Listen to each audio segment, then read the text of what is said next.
Are there any agendas printed out? Did you get an agenda? I did not. Do we have an agenda? Yeah.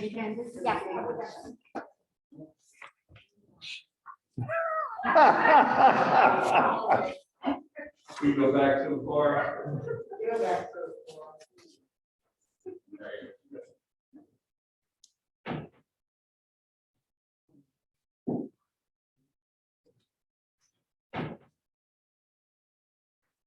Oh, thank you, Jenny. Please all stand for the Pledge of Allegiance. I pledge allegiance to the flag of the United States of America and to the republic for which it stands, one nation, under God, indivisible, with liberty and justice for all. Please be aware that tonight's meeting is being video recorded. And Jamie, please make a note. We were in executive session earlier on a real estate matter. Thank you.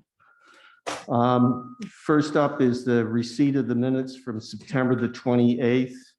Do I have a motion? I have a second. Second. All those in favor say aye. Aye. Second is a receipt of the year-to-date budget report and balance sheet. Now, Craig, is that available?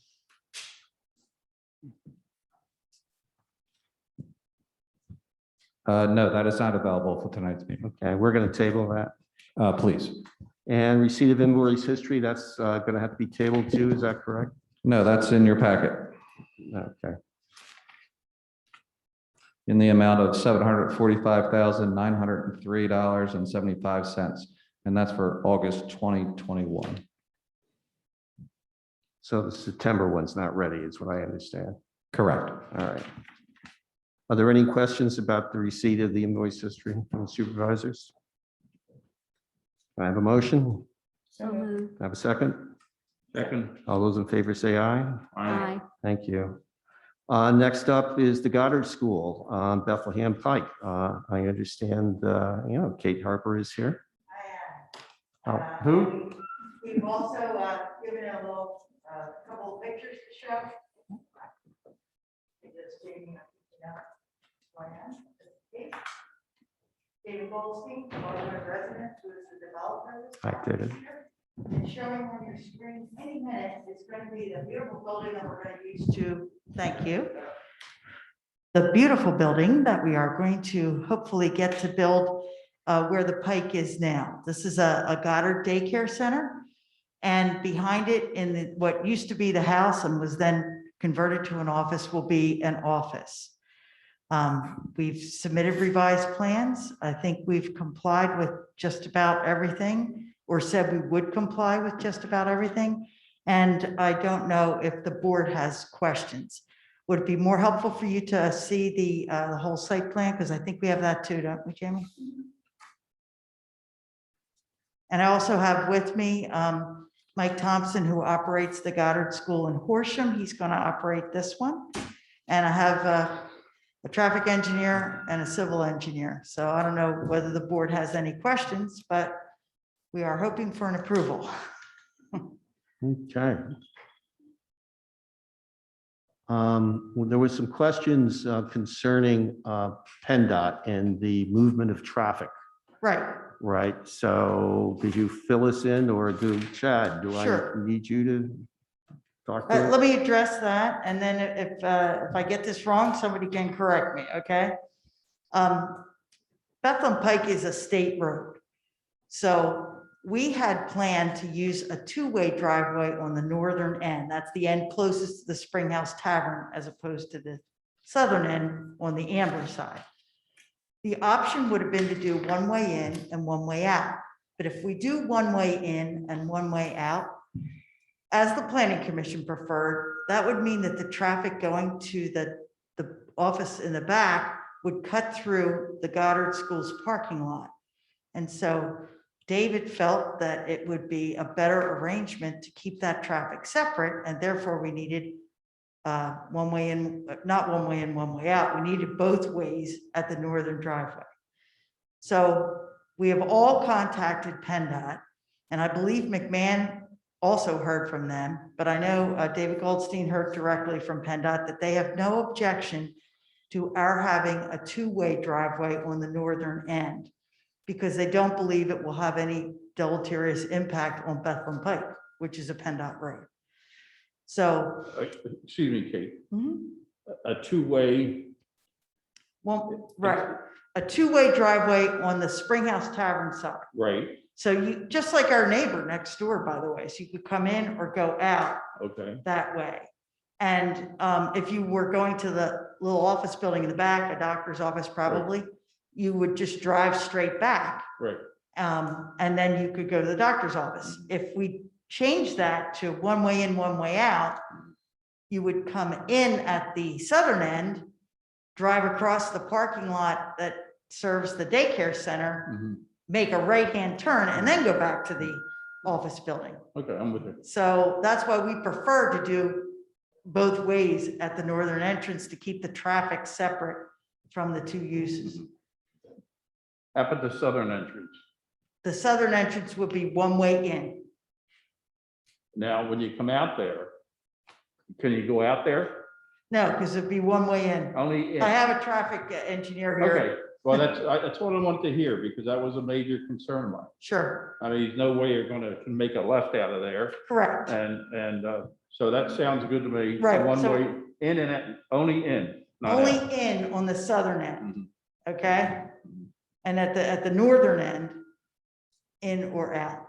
Okay, Kate, if you're coming out of the school Mhm. and you want to exit on the Bethlehem Pike, and some people may want to go south, some people may want to go north, you know, towards the township building. Is there going to be two lanes there or one? All right, let me get Jeff Todd up here. He's from Traffic Planning and Design. He is our traffic engineer to answer that kind of a question because it's very specific. Hey, Jeff? Thanks, Kate. Yes, so you questioned about the exit, so whether or not there'd be two lanes exiting the driveway. Basically, because of the narrowness of the site frontage and the proximity of the access to the next door neighbor, there wouldn't be enough room to fit all, I call it 3 lanes, 1 in and 2 out in that area. The amount of traffic exiting the site itself wouldn't call for that type of a configuration as well in PennDOT's eyes. So if we were to provide something like that, we'd have to give a separation even of those 2 exiting lanes, Right. a pork chop island of some type or another to separate the traffic. And unfortunately, there's not enough room for that type of situation. Okay. Can I ask your traffic engineer about another question? The previous developer for that site, we were in fact, the board, and especially myself, about having an emergency exit in the rear behind the soda store or beer store. And I understand one was granted to the developer at that time that didn't go through. I mean, the development didn't go through. Have you addressed that, or, because I'm thinking, I mean, And I'm not familiar with this stands on. okay, Right, I can answer that. This plan's different, Ed. okay, This plan has a lane that goes behind the office building and comes around. So we no longer need to use our neighbor's property to get out. A fire truck can come right in well, and okay, get it okay. and go behind the building completely around it now and get out. Okay, tell me, what are they gonna go around, what entrance, the fire truck?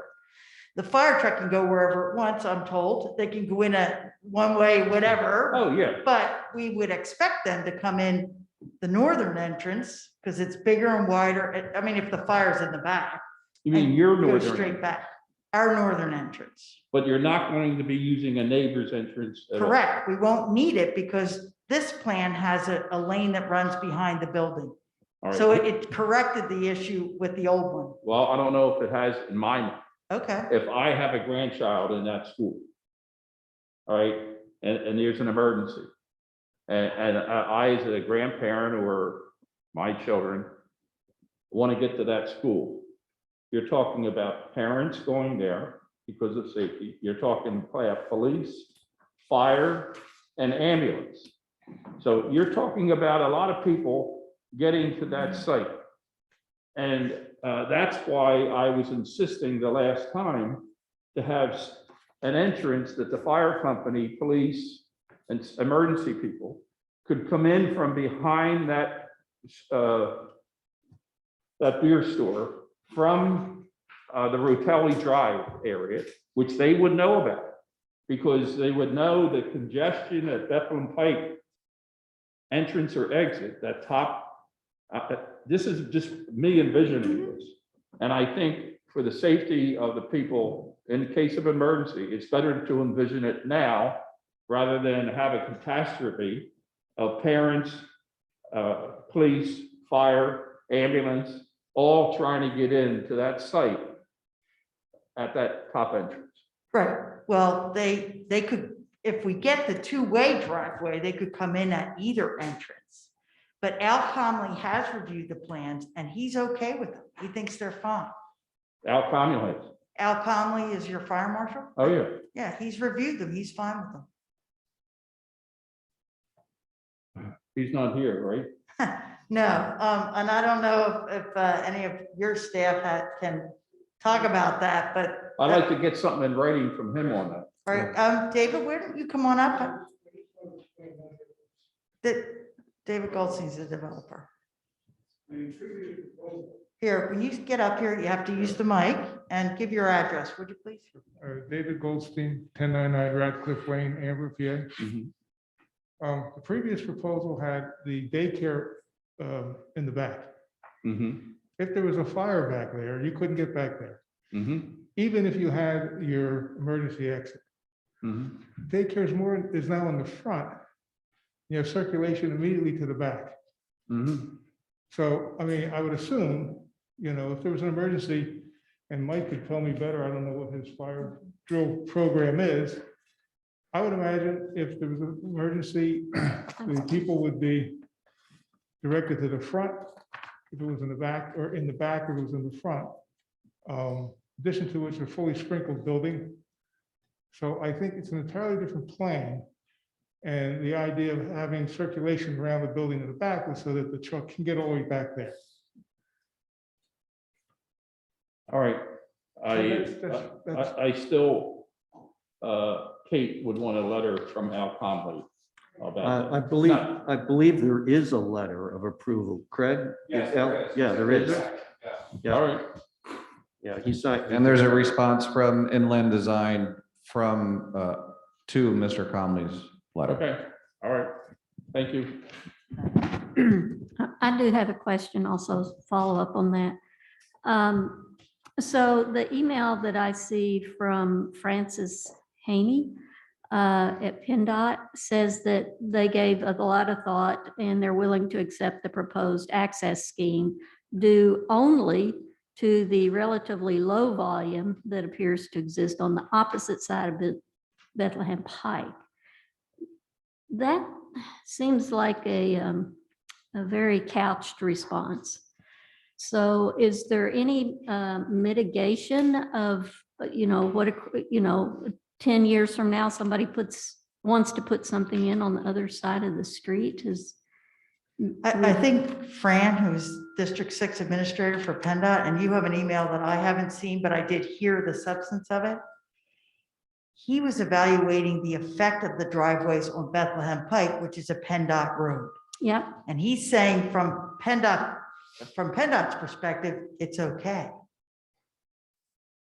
Now, but it's not exactly an unequivocal okay. I'm just wondering if there is a way that we can, as a township, look down the road and figure out is this the best way to go in and out of that property? I like Ed's idea very much to have a back end access, but I don't know if that's possible, just based on the property lines and so forth.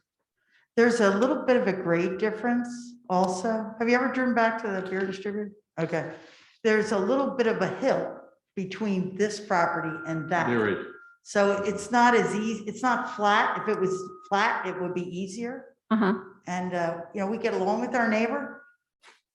Kind of wish past boards of supervisors hadn't approved their driveway where it is, but that's the way it goes. Those are the existing conditions. And this is a redevelopment of a property that's been vacant for 15 years. So we have a constrained site. We're doing the best we can to satisfy everyone's concerns and try to, get a plan that works and still allows us to put up that beautiful building, in place of a restaurant that's been vacant Yeah, for no, 15 years. I really like the plan, and I like that you've given a lot of thought out to how to lay out the buildings on the site. But we need to think about long-term strategy here. So you want to have free access to your property going forward, as well as other people on Bethlehem Pike. Just on that northern end, remember, we've agreed to make it one way in on the southern end. Yeah. Can I just ask a question as well? Are you finished? Well, yeah, I'm just I'm sorry. cogitating now. Go ahead. So I kind of just, I guess, tagging on to what Tessie was talking about. My concern is with the redevelopment of Bethlehem Pike, which will happen. Mhm. Is this still going to be something that he feels is low significance? And then secondly, your existing neighbor, if they're going to be making a left and somebody's going to be leaving the Goddard School and making a right, how are we going to mitigate that? We could try signage or something, but I think that that's an existing problem that exists out there. It does. Today. It does. And drivers just have to pay attention. Now, I did bring with me Michael Thompson, who is the operator, and he can talk about the fact that we don't have, like Win and Mercy Academy, we don't have a set time to start and finish, so we're not going to have a big line of traffic on Bethlehem Pike or coming in or out, because parents come and go at different times. Mike, raise your hand. Is that right? So we think that we are not going to be a problem for that. Now, I have to say, I have used that neighbor's driveway and it's a challenge. Mhm. The only good news is you're kind of in a really good place to see. You're at the top of the hill. And so, drivers have to be careful. I don't know if there are a lot of accidents there. I don't know if the chief was here earlier. I don't know. I mean, nobody's at the Pike currently, so you don't probably for 15 years have any. account of Right, what but it's I mean, doing. that other Yeah, no, I shopping understand center what you're saying. is a challenge. Yeah. I mean, I've used it. I go there for Chinese and stuff, and it's Yeah. a challenge. Okay, so beyond signage, is that the major mitigating way that you will deal with those two concerns? I think yes. And I think, we're doing our best on a redevelopment site, which is not as easy as a greenfield site, but in many ways, it has a lot of advantages for Lower Gwinnett. We think that, and if you could put that, our beautiful building again, we actually think that this is an improvement to the Pike. Oh, without question. I don't think anyone's negating that. I think we're just trying to, finalize some of the. Right, The traffic and health and safety concerns that we're gonna be. absolutely. hopefully Dealing with. in And the we're all future. trying to get it as perfect as we can get it, but with the constraints, we're doing our best. So I have a follow-up, just as, what is your contingency plan? So when you go get your highway occupancy and PennDOT comes out to officially do it and they say, actually, you know what? Now that we're out here, this isn't actually a good plan as far as in and out. Well, I think we got to do whatever PennDOT says because they own the highway. So do you have a contingency plan in case that is what they're out? Yes, our contingency plan would be one way in, one way out. But look what that does. If you're looking at the little plan, what that does is people coming in the southern entrance and wanting to go to that office building will drive across the parking lot Mhm. with the parents and the kids getting in and out of their cars and then make a right and go back. Mhm. So we've said that if we had to, we would do that. Mhm. We're all, we all understand that. It's a varying risks, I guess, which risk do you want to take? Which risk do you have to take? PennDOT owns Bethlehem Pike. Mhm. If they say no, we're out of luck, okay? And we're prepared for that because we have explored the idea of one way in and one way out. So just hypothetically, if you know that you can control the risk within the site a little bit more than the traffic that's outside, would this not be the safest plan? We believe the plan we're showing is the best plan because Maybe the best plan, I'm talking about safety. safest, because we're gonna have little children in the parking lot of the gutter. They're gonna be in the parking lot. Sure, They're their gonna be in the parents play- drop they're them gonna off and walk them across, be- Oh, they're not, okay. you know? With I their mean, parents. depending on their age. Not loose children running. No, they're not around. running around. No, in fact, if you look at you can't see it that well on the screen, but if you look at the plants close up, you're gonna see we've got outdoor play space, which is On the right, fenced and yeah. protected and Mhm. bollards, and Goddard actually has plans that they want people to use. And Mhm. so we're using the Goddard plans, and they've thought them out and used them 100 times before. And they are mainly for the safety of the children. So, yes, the building is designed to be not just good looking, which we think it is, but also to be safe for the kids. So now we're talking though about traffic patterns, and David Goldstein really thought that it would be better to keep the office traffic separate from the kids and parents' traffic. Thank you. So that's kind of where we ended up. But to your point, if they say no, then we'll do one way in, one way out. Okay, first of all, I'd like to thank Mr. Goldstein for mentioning, because I do recall this now, that initially the school was all the way in the back. Right, I And should have said that, I'm had sorry. my major concern. I'm So sorry, I should you're have said right. that. He- You're He's right. right on that. You mentioned, and unless I understood you wrong, if people were going to the office building in the back where the school used to be, that the lower entrance, the single entrance in, that possibly the workers could use that to go right back? No, what we hoped was with a two-way entrance at the northern end, we hoped people would drive in the northern end and come straight back.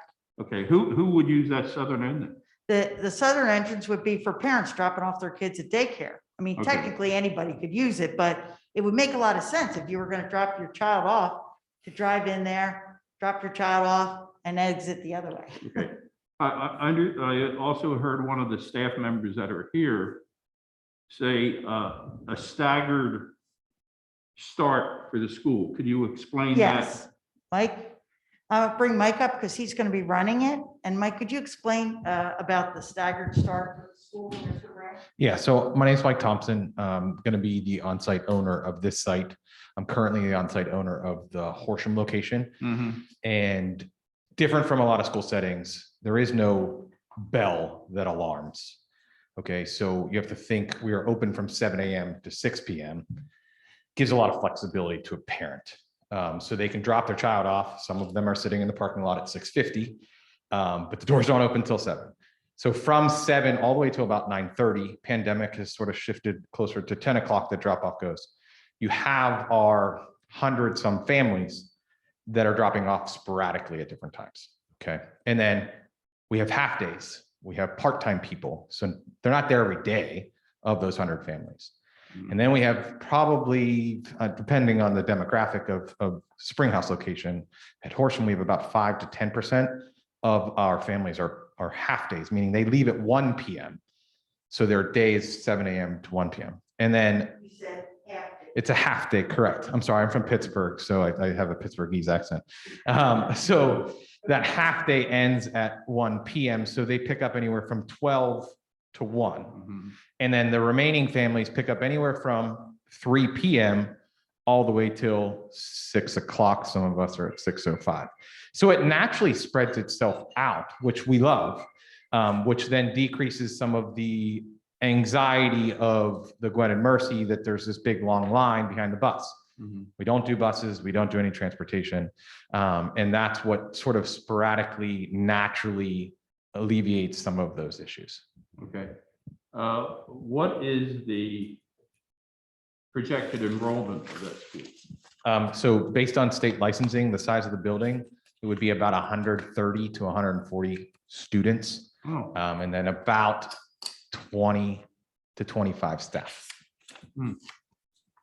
and buses won't be involved? It's strictly- Absolutely not. Thank you for answering the question. You're welcome. So Kate, is there a possibility that, and I don't know who would be in charge of this, of putting out a yellow caution sign or something or light maybe I'm just nervous, 130 cars driving in and out of there, even if they're scattered over time. Sorry. Remember, of the 130, majority, I shouldn't say majority, but a good bit of those are families that have more than one child. Like, for instance, my car brings 3 children to school every day. So you have to take into consideration, it's not really of the 130 between the part-time schedules, meaning they're only there Monday and Thursday or Tuesday and Friday. And then the family car, it really isn't that many cars. Not to mention you take in sickness, vacations and all that. It really is not that number. Anyway, go ahead. You had more of a question than that. Well, I'm just wondering how to, I still foresee quite a traffic jam, even though the 130 cars aren't going to be there at the same time. There's 20 to 25 staff. I doubt that they drive separately. I mean, together. They probably do not carpool. And I'm just wondering if there is a way to put it, like when you go through North Wales and there's the school there and there's the special speed signs to slow down. Of course, that is a 8 to 3 thing, but Yeah, I don't know. Does Gwen and Mercy have those signs? They do? Are we eligible? I'm not even sure we're. They don't have them. Which is also a state road. I'll have to ask the township traffic engineer to back me up on this or shoot me down, but I believe that you're talking about flashing warning signs saying, you know, school ahead, school speed limit, things like that, that are flashing during when school's picking up and dropping off. That's a PennDOT regulated system. It's a traffic signal in their mind, and they have to approve it, and you have to submit a study to allow for that. However, that's typically for schools that are regulated by the state or you know, funded by the state in certain circumstances. They won't typically allow them for private institutions and things like that. okay. Typically, they're for K through 12 schools, either private. Typically, the school zone flashing and speed limit signs are typically for K through 12 schools, whether they're private or public. They're typically not used for daycare facilities. It's something we could explore, but more than likely wouldn't be an application here, but there's probably other, you know, warning signs along Bethlehem Pike as you approach the site that we could potentially take a look at and see whether PennDOT would be willing to consider their use here as you approach from each direction on Bethlehem Pike. Yeah, I think it would be wise to have some sort of signage up to alert drivers to the entrances that are on that hill and people coming in and out, and they're going to be slowing down to turn and so forth. What is your opinion of the in and out on Bethlehem Pike? Unfortunately, it's not a clear-cut answer for many of the reasons it's already been discussed tonight. There's Okay. risks associated with either the two-way driveway on the north or the one-way in, one-way out system. I think, you know, depending on whether once they get into the HOP process with PennDOT, whether they're still able to satisfy PennDOT when they actually design the accesses. I think what's being proposed, you know, is acceptable. And I think, you know, the primary concern, like they said, would be sending the medical office building traffic in front of or through the parking area for the school. But that's not to say that the one-way system doesn't have merit either. It's a matter of, you know, whether the child care experts think they can mitigate that situation of traffic, you know, passing through that area, in particular during the heavier drop-off and pickup times. Yeah. You know, unfortunately, the southern driveway has sight distance issues. So really the one-way in is the only thing that you can do there. I believe they previously looked at whether that could be a two-way driveway. So you wouldn't have to have the two-way driveway next to the beer distributor. But unfortunately, that driveway has site distance issues when you look at PennDOT's requirements. Okay. Can I ask a question? I'm not sure if it's to you, Chad, or if it's to you. So the recommendations that you gave us actually were three, you kind of just addressed two of them. Has there been any kind of exploration as to creating a new driveway that's kind of more central to the site and therefore creating the correct, Yeah, we actually did look at that, and that doesn't work for other reasons. To put a middle, right in the middle. I mean, actually, I think the site distances are better at that northern end.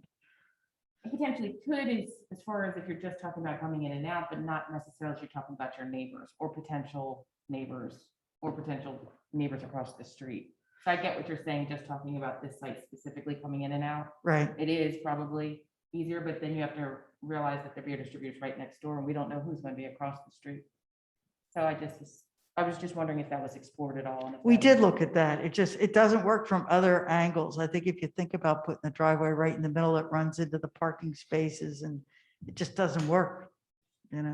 We did look at that. And we actually moved, the driveways we're showing, you can correct me if I'm wrong on this, are not exactly where the Pikes driveways are. We wiggled them around too in response to comments, I think, that we got from McMahon or somebody. So it's a little bit, from what it looks like to me, it's a little bit more to, I think, it's closer to the beer distributors. no, it's further from the beer distributor. I think we Further moved them south? away. No, further, yeah, further south, Further right. south, Sorry, okay. I'm not good at directions. Okay. I must, are you done? I'm sorry. Yeah, go ahead. I must say the traffic for the beer distributor and the traffic for the school shouldn't be a conflict because most people late in the day and early evening. will And go to the beer weekends. distributor. Helping you out, Kate, a little bit. Yeah, you are helping me out. You're right. There shouldn't be a lot of conflicts between people going to buy beer and people dropping kids off at daycare. Mhm. You're right. They would use those driveways at different times. Okay. That's all I have so far. Well, we're hoping for an approval whenever you're ready, because Mike will tell you that what Goddard has to do is build the building and we have to get it done. And then they like to be ready to open by next August, September, because that's when parents are thinking about, where do I send my kid after summer, things like that. So we're hoping for that whenever you're ready to do it. Kate, the applicant is looking for preliminary and final. Correct. Is there any other comments from the staff that's here about this application? No, okay. Thank you, Kate. I just have a couple of questions. So there were a lot of plans. I looked at them. For example, the engineer's review letter. Jim, did you looked at that and you're approving this plan? Yeah, we have comments in our review letter, which I believe they are. We have comments in a review letter, which I believe they've indicated that they will comply with, and I have no objection to the waiver requests. Thank you. Chad, do you have any objections to, I see you've also authored a couple of letters here. Yeah, responses. outside of the PennDOT weigh in, which we were waiting for, they've addressed most of our comments. I think anything left beyond the driveways is very minor. And I'll also note that they still have to go through the official PennDOT highway occupancy permit plan, design and review process. We'll be a part of that. We'll review everything that they submit to PennDOT and provide further comment on the finer details of how these driveways are designed. Okay. Ken, the application, the plans, do you have any comments? Is it all in good order? The plans comply with our zoning ordinance. They did go to the zoning hearing board and they received approval for the use of the site for daycare. That was a special exception request from the zoning hearing board, which was granted. Otherwise, the plan dimensionally complies with all of the zoning ordinance requirements. Thank you very much. Are there any questions from the audience? Can I just ask one more question, if I can? Sure. So all the recommendations from the planning commission, are they reflected in what we've received as far as the review letters? The recommendation from the planning commission is contained in the planning commission minutes. I believe you had minutes from August 18th, which was the meeting at which the planning commission recommended approval. And That's nice. aside from the mention that Ms. Harbor made relative to the access points, the planning commission did feel the one-way in, one-way out was, in their opinion, was better. I think you've heard the other side of it this evening. But other than that, the planning commission did recommend preliminary approval in accordance with the review letters from township staff and in accordance with the waivers being requested. Okay, thank you. Sorry. Okay, thank you. Are there any Mr. Brandt? Yeah. Did you say the planning commission recommend preliminary Preliminary final. final? Yes. Okay, Yes, that was one of the waiver requests. okay. Chad, you had mentioned about coordinating your report with the final from PennDOT. What's your time schedule on having that done? Depends on their time schedule. The ball's in their court now. I assume after they leave tonight, if they get an approval, they'll start the formal HOP review process with PennDOT, but I'll let Kate speak more about that. I was going to say, I think most state permits, you have to have a preliminary, or at least a preliminary, if not preliminary final in hand before they'll even do them. So if you're good enough to vote preliminary final, then we'll make the applications for any state permits that we need, including the PennDOT permit. Kate, you being an expert on exactly what you're talking about, having served as long as you have, 18 years or whatever, and on the transportation. If we, would that process start if we offered preliminary tonight and not final, or do we have to offer preliminary and final? I believe you have to offer preliminary final. I could be wrong, but I could tell you we have another reason to need preliminary final, which is that we need to get shovels in the ground and get this started, or we lose the project. You know, that what happens is if people have to wait too long, then they don't want to go through with it. And we really think this is a good project for Lower Gwinnett and Bethlehem Pike. And we need preliminary final. We'll apply for PennDOT and any other state permit that we might need, you know, and then and move on from there. It still will take the better part of a year, I think, to build it, won't it? Yeah, 6 months, something like that.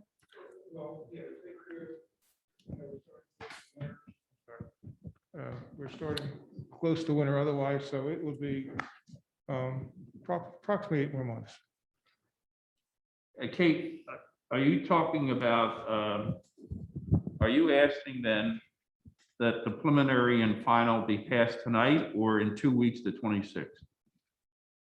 Well, we'd love to have it tonight, but if the board wants to do it in 2 weeks, we'll wait 2 weeks. But we do want preliminary / final. That's what we want. And if you're not ready to move forward tonight, we understand. Sooner the better. I mean, you know, applicants are always anxious to get it done. Okay, one last question I forgot to ask a minute ago. What is the occupancy of the clinic in the back?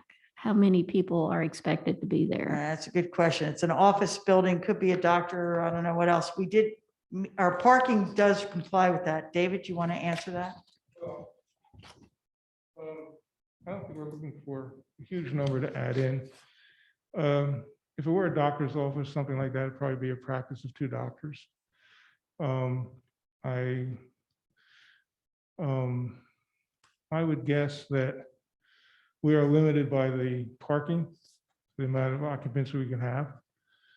I think, you know, I don't have the, forgive me, but the architects were not here tonight for that one question, but I think the square footage and the parking determine what the occupants are going to be. I would guess from what I'm seeing, around 10 people. So including the doctors, the staff, and the Staff, and then patients. it might be appointments, yeah. Okay. I just have one more clarification. Are you done, Chrissy? I'm sorry. Yeah, go ahead. I'm sorry, one more clarifying question. Chad, you were kind of basically saying or might have been Ken. Planning Commission's recommendation, preliminary final, was for one ingress and, one ingress and one egress. Is that accurate? So that came before us, but that is their recommendation. That's Today at about 3:00, we got PennDOT's recommendation that they feel based upon the relatively low expectation of traffic from the neighbors across the street. Preliminarily, they kind of saying that this could be okay. We understand that they still have to go with the highway occupancy, but they're giving that as their idea. So is your recommendation to us similar to the planning commission? I know that you have given 3 obvious alternatives to this, and I guess I'm just trying to figure out which one is your true recommendation. I think the plan can move forward as is. If the township would like to follow the planning commission recommendation, I would leave it up to others in terms of, the childcare issues with the traffic passing through the parking lot and whether that, can be mitigated. Who are the others you're leaving it up to? You said you're gonna leave it up to others? I'm just saying that I'm the traffic engineer. Yeah, I'm not the person who's an expert in the childcare No, I'm operations just that go talking on about at from the, a traffic standpoint. from a traffic standpoint, I think probably that this plan here, again, it's not the best, but I think it is acceptable as it's shown. Okay. Assuming once we get into final design, everything can, be designed properly. Okay.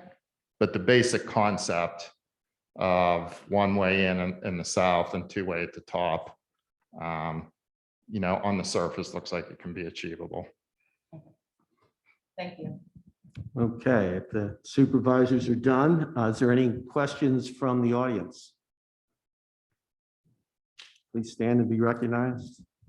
Hi, Mark Schaefer, 23 Brookline Court. I've just been looking at the site on Google Maps, and it looks like the entrances are well enough offset from what's across the street. The point was brought up, what about new development across the street? And from what I can see, it aligns reasonably well to not interfere with what's across the street.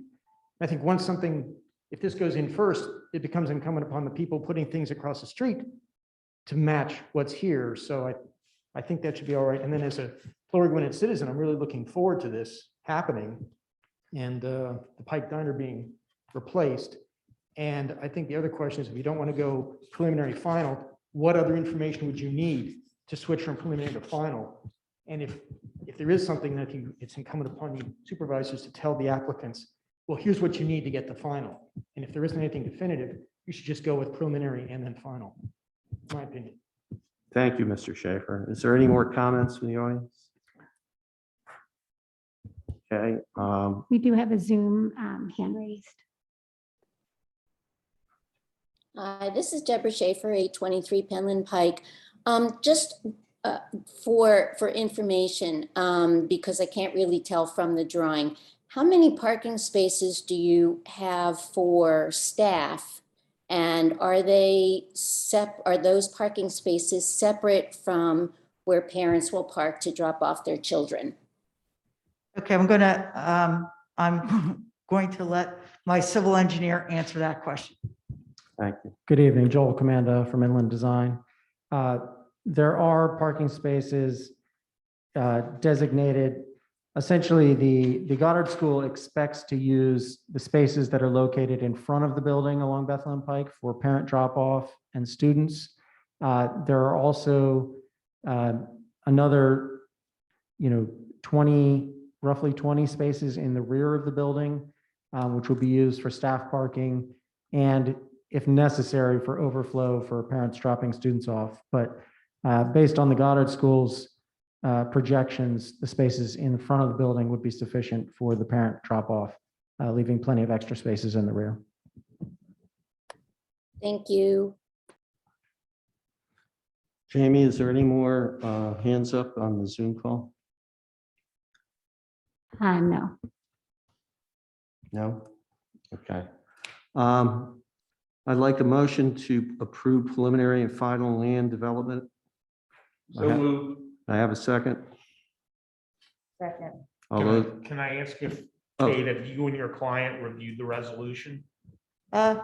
We did very quickly. Do you have any issues with it? So I don't want the board to pass a resolution that's not agreeable to the applicant. We did question how you calculated the landscape contribution, voluntary contribution for landscape.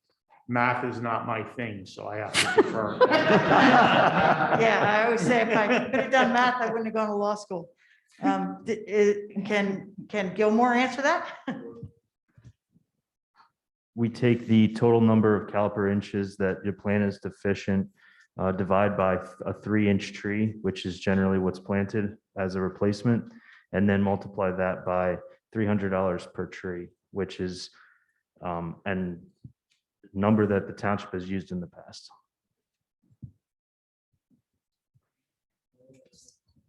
All right. He has one comment.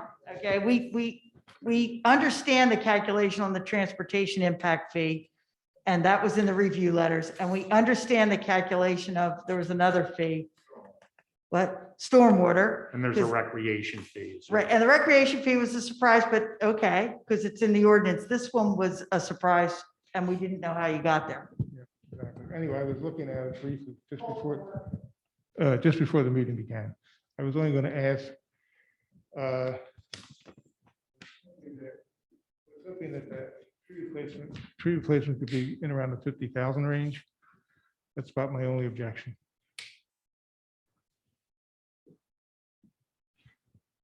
And as much as it's voluntary, doesn't it say it's voluntary?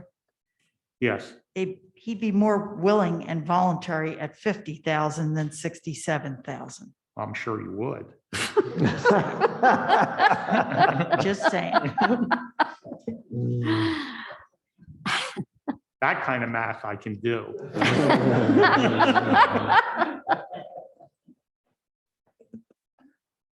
So what you're saying is you're not comfortable with the resolution as it stands? Because if that's the case, then you need to table it. I'm just asking if you're not comfortable with the resolution as it stands, then that means that we need to table this. I still, I'm sorry. Correct me if I'm wrong. Danielle is saying that if you are not comfortable with the resolution, they will need to table this. Do you want it tabled? Do you, I don't know if we can come to an agreement to reduce the voluntary contribution to 50,000, and then we would be perfectly comfortable with it? No. Well, we're asking your client, right? Right. He's saying, the question you're being asked is if they will not amend the resolution and reduce the tree replacement voluntary contribution to 50,000, would you still like them to go ahead and approve the resolution tonight?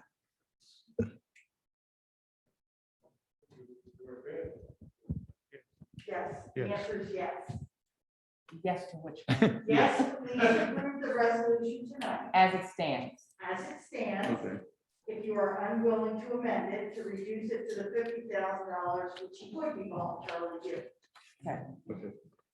You should have your client sign the resolution right now then, Okay. so that we know it's acceptable to him. Okay. That's customary practice. Actually, not until it's voted, but if you want it signed, Yeah, I like wanna to have sign it in hand before the vote's taken. okay, can you just give me a second? Yep.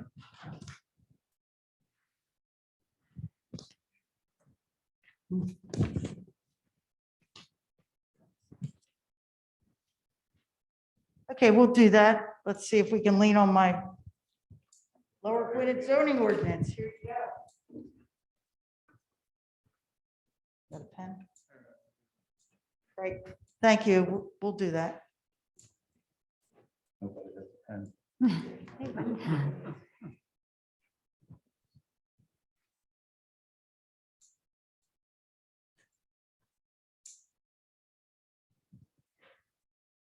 David signing on behalf of the corporation, which is the actual applicant. Corporation or LLC? LLC, not corporation, limited liability corporation, Wow. lawyers. There you go. I think it's a liability Thank you. company anyway. Okay, we're all good. So we've had a motion. We've had a second. All those in favor say aye. Aye. Motion passes. Congratulations. Thank you very much. I'd We like to- appreciate your attention. I would just like to thank you for this application because this community is tired of looking at the old place. That's true. A lot of us are. Thanks. Thanks. Thank you. If you don't need us anymore, we'll leave. We're good.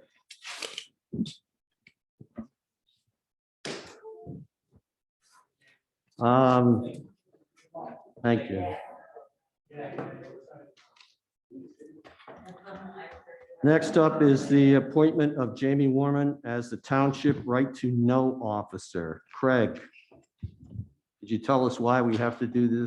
Yes, with the departure of Carol Colbreth, who was the appointed right to know officer, we need to appoint a new right to know officer. For the time being, Jamie Warman has accepted the position to go through all the right to knows and respond to the right to knows at this time. We will probably have, if we have a new administrative assistant, have a new right to know officer. But until then, we'd like to appoint Jamie Warman as the new right to know officer. Okay, did we give her a pay increase? No. No, I didn't think so. Okay. Can I have a motion to appoint Jamie Warman as the Township Right to Know Officer? So moved. Yep, second. All those in favor say aye. Aye. Okay. Next up is citizens' comments, concerns, and questions for items not on the agenda. Comments on the agenda items will be taken when those items are discussed by the board. Are there any citizens' comments? Please stand and be recognized.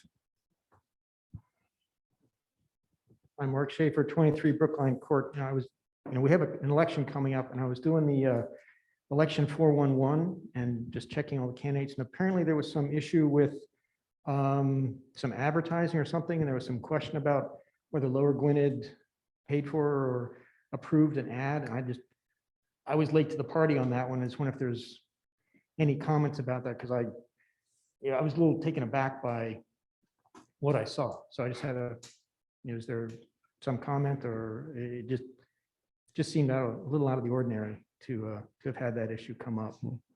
I think you're probably going to get some comments. Would members of the Board of Supervisors like to comment? I was confronted with this. I don't use Facebook. And I got a number of phone calls from my colleagues and also made aware of it from both sides of the aisle. And I had responded to my colleagues with a two-line statement that the Lower Gwinnett Township does not support any type of advertisement like this on Facebook. I talked to one of the candidates involved, and he told me it was a mistake, and that it was taken down, and it has been down, and it was verified by the staff. And I in turn like to leave that two-sentence statement that says the township does not support, endorse any candidate on Facebook in any way, shape, or form. And I know I have some colleagues here present that disagree with that, but that's my comments, and I stand by that. So just so we understand what we're talking about here, Jamie, can you put up the two-line comment that Mr. Brandt is referring to? And that's the comment from our solicitor. Is that correct, Mr. Brandt? Yes. Thank you. Wait, before we move forward, I think we gotta acknowledge the fact that, and there's a significant number of days and things and communication that went on. But Mr. Stein kind of shared with us a comment, a two-line comment that he was indicating needed to be a part of the statement. He was not in any way indicating to the Board of Supervisors that that is the statement. So Mr. Schaefer, I think what you're referring to, or I hope this is what you're talking about. I hope there's not another incident. But there, we were made aware, I guess, as the board, I was made aware, and then I shared it with our solicitor and the rest of the board, that there was information on somebody's Facebook page indicating that their Facebook page was owned by Lower Gwinnett Township and that advertisements were also being paid for by Lower Gwinnett Township, which was the concern. So I initially asked, I think, Mr. Stein, what do we do about this? How do we handle it? First, we were trying to make sure that it was taken down. And then I proposed to the entire board after, and this is, we're talking about last Wednesday and Thursday, shared with the entire board a statement for us to share on our website and Facebook to avoid the very thing that you're coming here about, which is clarification as to the township does not endorse, pay for, or support any candidate. And there's a separation of government and campaign. Ethically, it needs to be. So I proposed a statement, I think last Thursday, to the entire board. That statement's, just drafted, identifying the Facebook page, identifying who it was that did it, and kind of requesting that we share and discount the fact that the board and the township. And so Mr. Brandt initially agreed, and then Ms. McNeely agreed, thus giving us a majority. It was shared, I think, for a brief 10, 15, maybe 20 minutes on our Facebook page, and then it was taken down. I'm just requesting clarification because I know that it was taken down, and Mr. Brandt, after it was taken down, Mr. Stein shared with us that statement saying these things need to be included. I don't have clarification as to how it was taken down.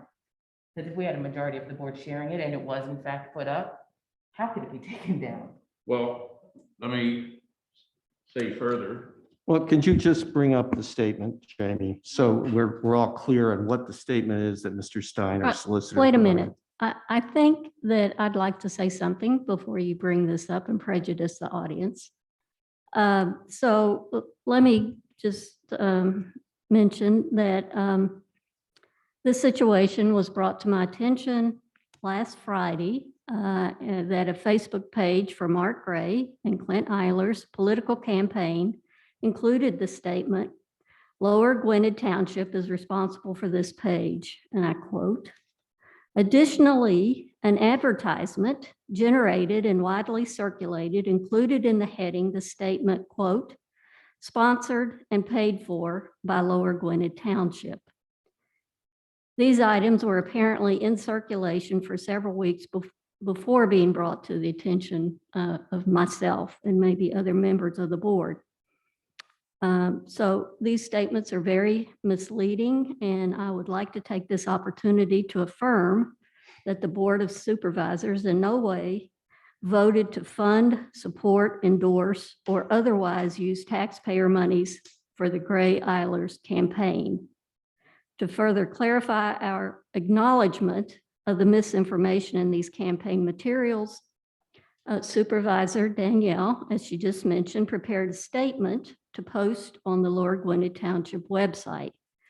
Now, you may be aware that if anybody from the township in the capacity of the township official supports the campaign in this way, it leaves the township open to perhaps legal problems.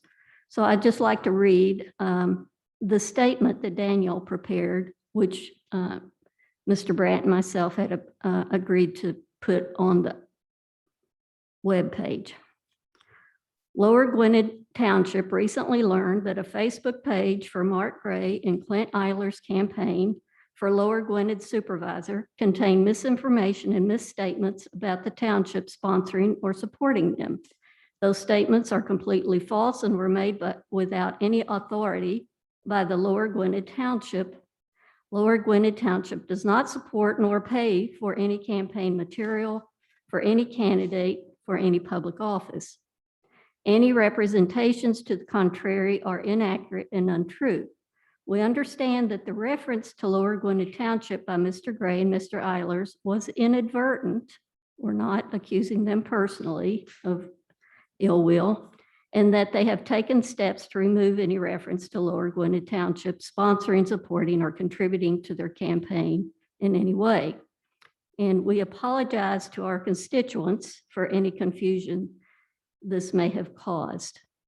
In addition, per our solicitor's input, and this is the statement that Mark is asking to be shown, Lower Gwinnett Township does not endorse, support, or promote candidates for office, campaign materials, political parties, or their messaging, and uses social media solely as a public service to provide and make electronically accessible important township information. So that statement by our solicitor is intended to be a supplement to the other statement, which we had agreed to post, and it was posted for a short period of time and then taken down. So I am agreeing with Danielle. We'd like to understand what happened and why it was taken back down from the website in what I would consider to be an irresponsible manner. Could you, Jamie, is that statement up there, the one Mr. Brandt originally referred to a couple months ago? Mr. Stein, can you provide us clarification? We've talked, there's 4 people been talking here. We didn't give Mr. Brandt a chance to finish his statement before he was interrupted. I think we need to go back to Mr. Brandt, and he can show, we can show and bring up on the equipment here, the AV equipment, the statement that Mr. Brandt is referring to. Now, this statement is the statement that was prepared by our solicitor. So that statement right there, He's referring to the bottom statement. Could everybody see that? Can we make it bigger, Jamie, so everybody can see that?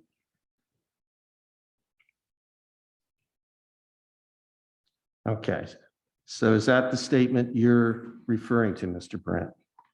Yes, but first of all, I'd like to read a statement from Kathy Hunsinger, who is in Chicago with a family matter, and she couldn't be here, but she emailed to the board. I think it's addressed to Danielle and Mark, copied Craig, Tessie, myself, Jamie, and Neil, our solicitor.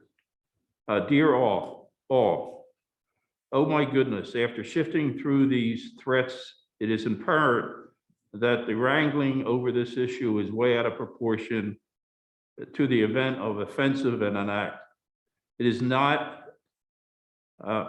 was not an outrageous statement, rather than a mistake on who was responsible for it as a consultant. It was up for a mere 3 days at the most, part of which was when Facebook was down. Steps have been made by the candidates on this page. No one is digging deep enough on either Gray or Eller's page or the Lower Gwinnett page to find what has been removed. Clearly, a disclaimer by Lower Gwinnett Township is in order, should have been posted already. This is old news at this point. Nonetheless, a disclaimer identifying the issue with reference to the page naming Gray and Eller for Lower Gwinnett Supervisor, and the disclaimer language offered by Neil is enough. This is not a federal case. Clearly has to be turned into a partisan political issue, sadly. No harm, no foul. Let's move on seriously, the crux of the innocent mistake and matter. Now, I'd like to comment on Danielle's comment, because Friday afternoon, and she knows this because I told her, I was involved with another issue non-township, and I must have received within an hour at least 8 cell phone calls. And she discussed this with me, told me the statement that she had suggested. And then there was a comment from Neil. And as I read Neil's comment, it mentioned Lower Gwinnett Township does not endorse, support, promote candidates for office, campaign material, political parties, or their messaging, and use social media solely as a public service to provide and make electronic acceptable important township information. Now, when I read that from Neil, it was told to me afterwards that that was meant to be added to Danielle's statement. After I read that, with my years involved with politics here and the people I know, I thought Neil's statement was simple enough by itself. It didn't mention candidates, it didn't mention Republican, Democrats, candidates, and I know candidates on both sides, and they're very respectable people. So I said that's what I was in favor of. What really, I think, perturbed Danielle, and I could understand this, she said to me, Ed, that was meant to be added within my statement that I suggested and you initially said you agree with. With the comments I received from Neil, I felt that this simple statement, just from Neil by itself, without being added to anything else, was better than anything else.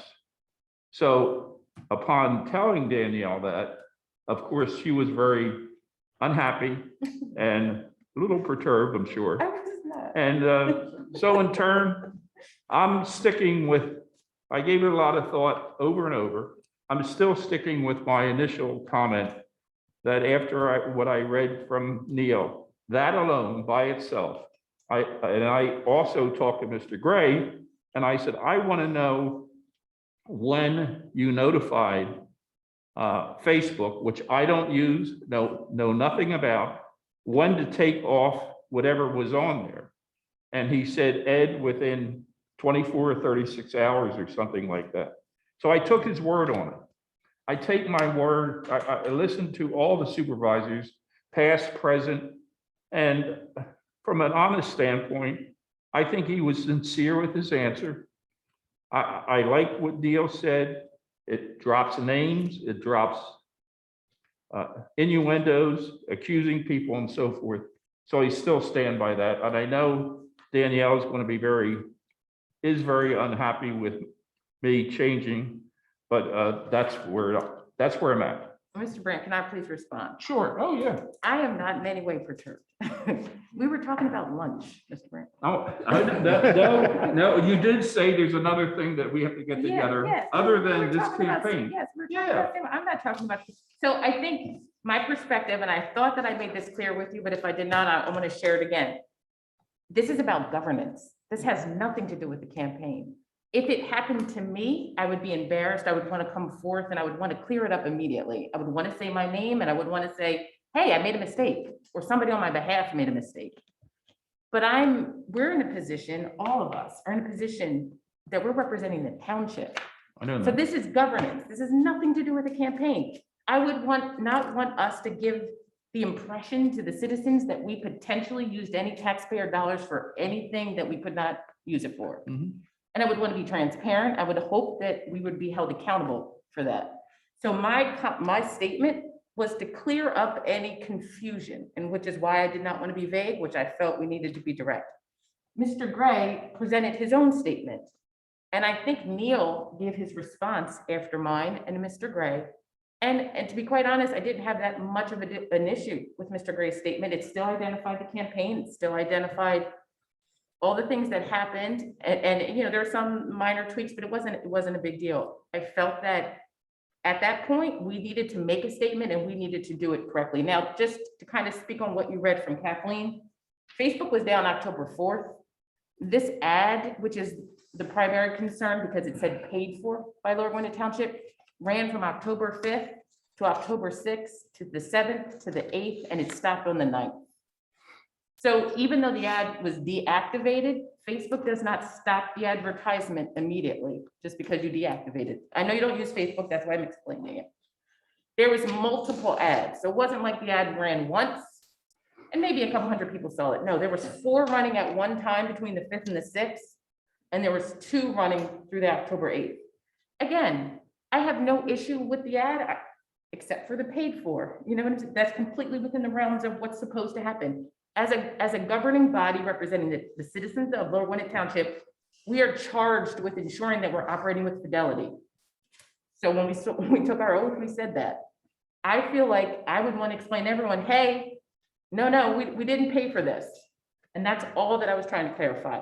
So the issues that I really have at this point, I do not understand how after on Thursday at 5:10, because your email was dated, this is 5:10, and you said you agreed with it. I get that you changed your mind on Friday, but at Thursday you agreed.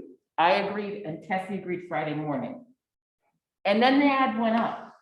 So my concern then is if we had a majority of the board indicate that this ad should be posted to our Facebook and webpage, how did it come down at any point? Was there a coup? How could it come down? Who would take it down? With the township manager took it down through what authorization? By whom? Neil didn't authorize it. Did you? Well, that's what my question is. Did you authorize him to take it down, Mr. Stein? No. So if the majority of the board said for it to be up, how could we be a functioning governing body and it come down?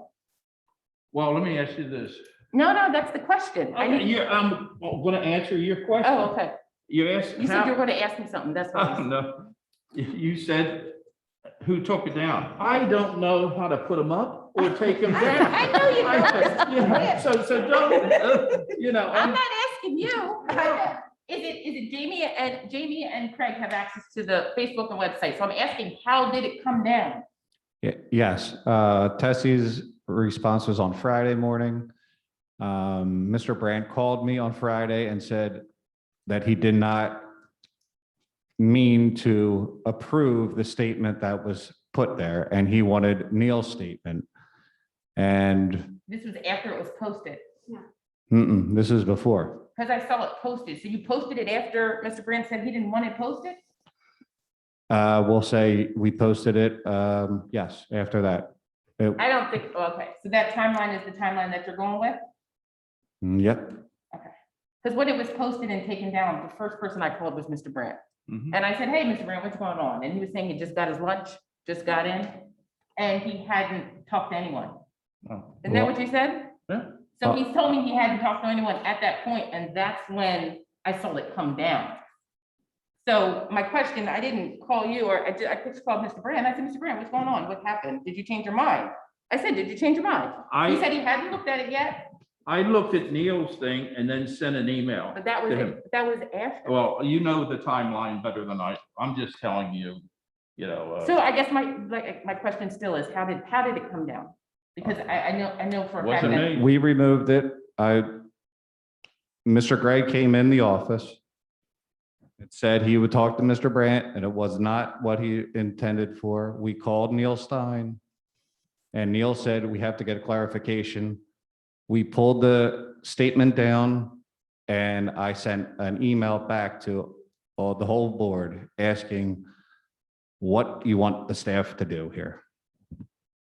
Okay, so there's the ability for the majority of the board to have a statement, and then somebody, so when Mr. Gray came, he said he talked to Ed and said, And then I talked to Mr. Brandt, and Mr. Brandt still had not eaten lunch because he told me that too. And Mr. Brandt can speak for himself. He told me he did not approve your statement. so you rescinded your approval. Based on the comment that I read from Neil after our conversation. Yeah. I read that from Neil afterwards. And after reading that, it was simple to the fact and only one sentence and everything. And I liked it because it was so simple. And that's the only thing the next day on Friday, I called Craig and told him, listen, I like this simple statement. And then Neil came back to me. I don't know, either email or what. And he said, Ed, that was meant to go with Danielle's statement. And I said, I didn't know that. I just read those comments and I like it plain and simple. That's where I'm at. I'm not going to move. That's perfectly fine, and I'm not trying to cross-examine you, Mr. Grant, in That's any all right. way. But the timeline doesn't make any sense, because Mr. Stein sent that to us at Friday at 3:30. I can tell you what time it was posted and taken down, and it was actually posted twice. And it was well before 3:30. So again, I'm concerned because there's not a clear way for me to be able to articulate how and why a majority of the board could say something, and then magically, through somebody either coming forward to the township or by calling one of the members, suddenly that majority is lost and we're moving forward in a different direction.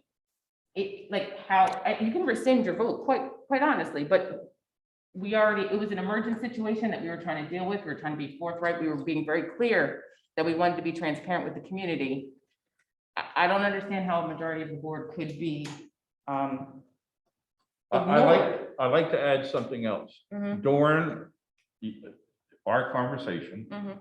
and reading what Neil had wrote, even though he indicated it was really meant for your statements, Mhm. I want to go on record and say, I did not pick up the phone and call Mr. Gray or anyone else. I just read what Neil said. I listened to you. I want to make sure on the record, I never picked up the phone to talk to Mr. Gray about this thing. I only talked to Craig the next day, and that's it. So, like I said, Mr. Stein, I guess my question is to you. We're trying to be forthright and put a statement out. I think everybody's clear that we need to put a statement out.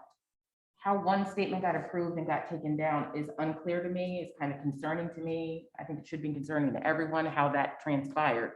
But most importantly, at this point, I guess, can you give me any kind of guidance as far as two things? If Mr. Gray is, if it's a conflict of interest for him to be able to be involved in the conversation and vote, that's the first thing.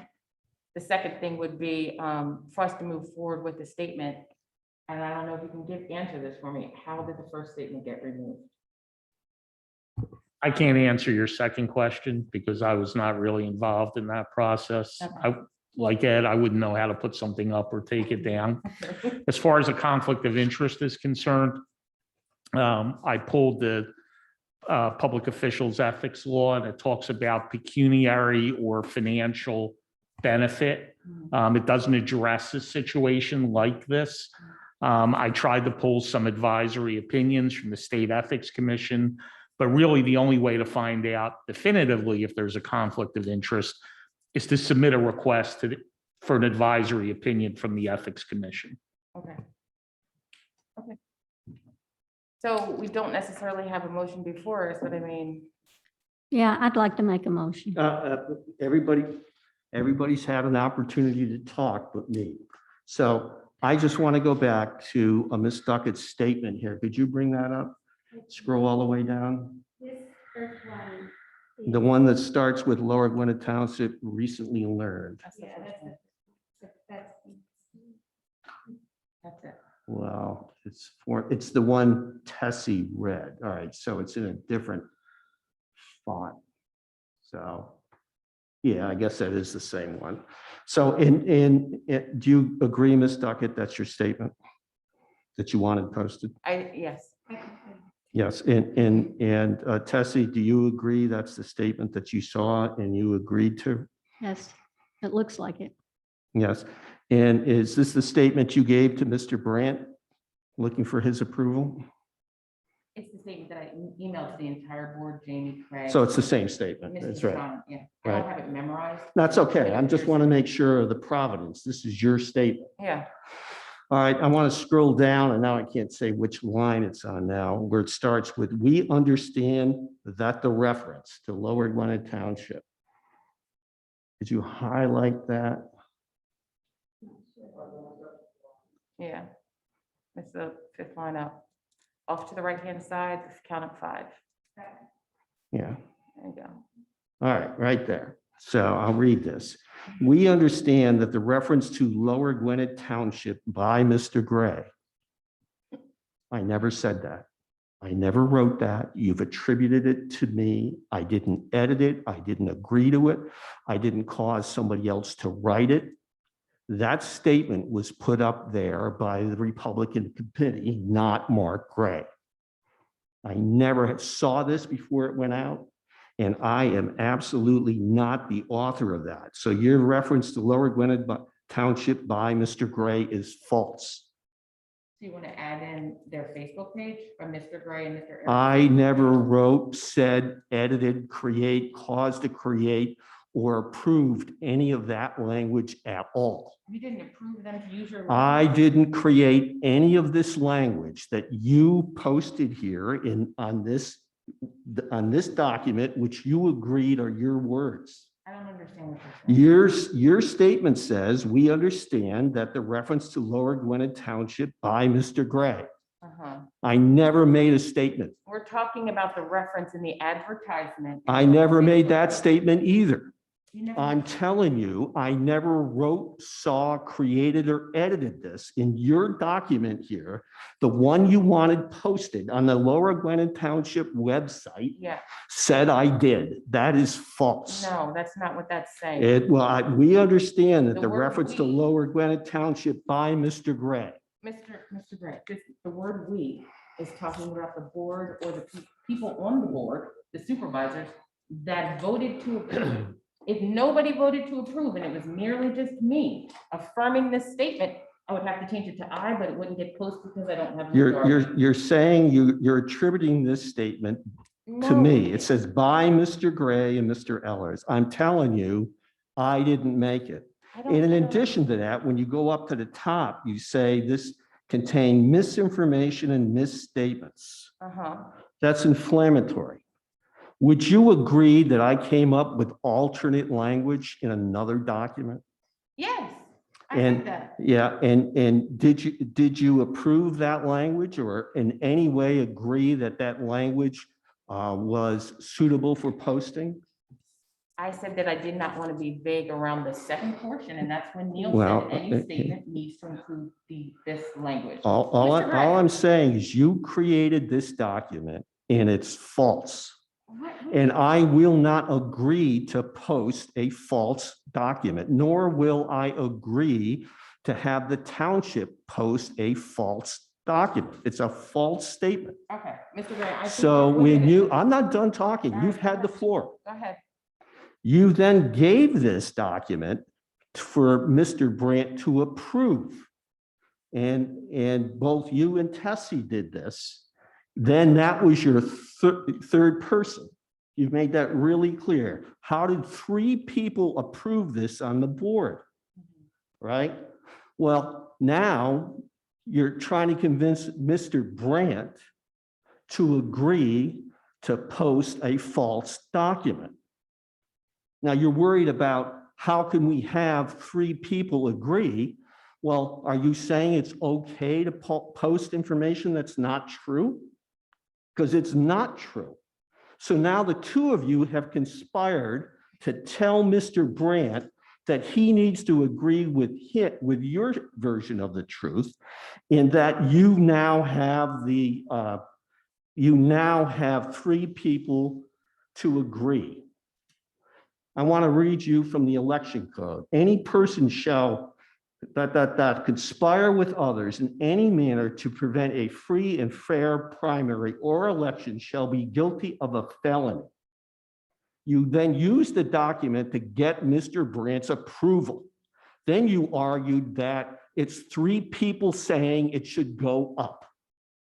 Despite my efforts to get language that was neutral, that we could all agree on. At no point in any of these discussions did you ever even entertain or agree to modify your document. I tried to correct this and I corrected Mr. Brandt because this is not true. So I don't know exactly how the information got posted and removed on the township website exactly. I just don't know.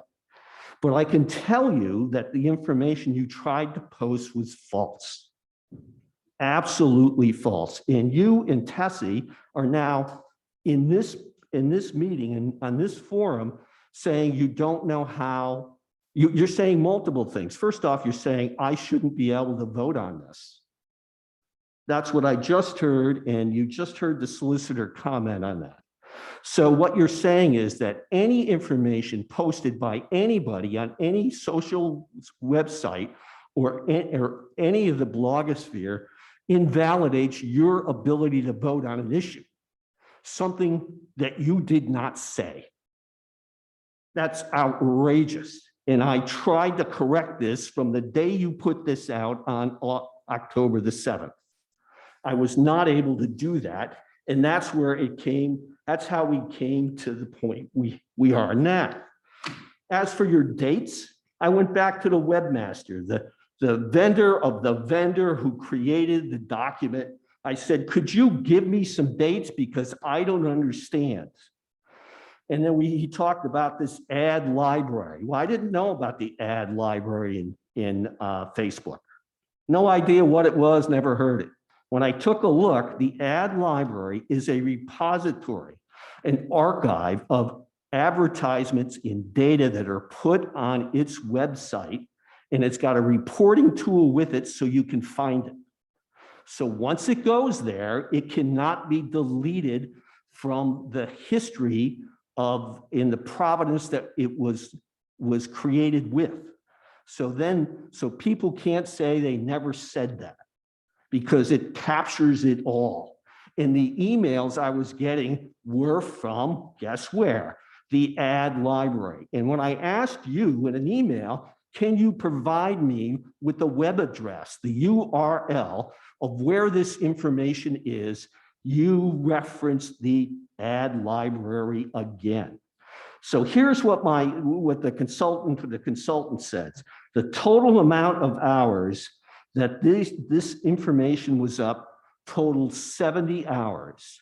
In the 70-hour of contiguous time, Facebook was down, inaccessible. So you got to subtract whatever that is. Then I asked, well, does that include the ads or the page? And the answer was, it appears the ads were up the longest. How long was the page up with this information? Page went up on 10/3, page came down on 10/6 at 11:13 a.m. Why did it take so long? His answer was, we can't just change the page because Facebook has multi-factor authorization. They don't want third parties in the political environment we had to change somebody's ads. So they give you a key, and it took them a while to get the expert here, the webmaster, the key, and which time he changed it. There is an email, and Tessie, you just mentioned it before, that it was up for some time. I think you said weeks. I've heard in another email, it was up for a month. It was not. It was up, according to the person who created, the entity that created this, for 70 hours. So all this hyperbole out there is wrong. And the fact that you could find it in the ad library is in fact how it's designed, because you don't want to delete history. So this thing turned into a monster of a political football about subrogating supervisors' votes. And in fact, it is untrue.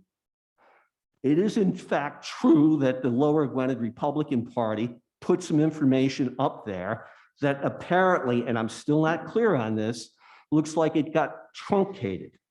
When it says Lower Gwinnett Township, you don't see the words Republican Party after it, or the abbreviation, you don't.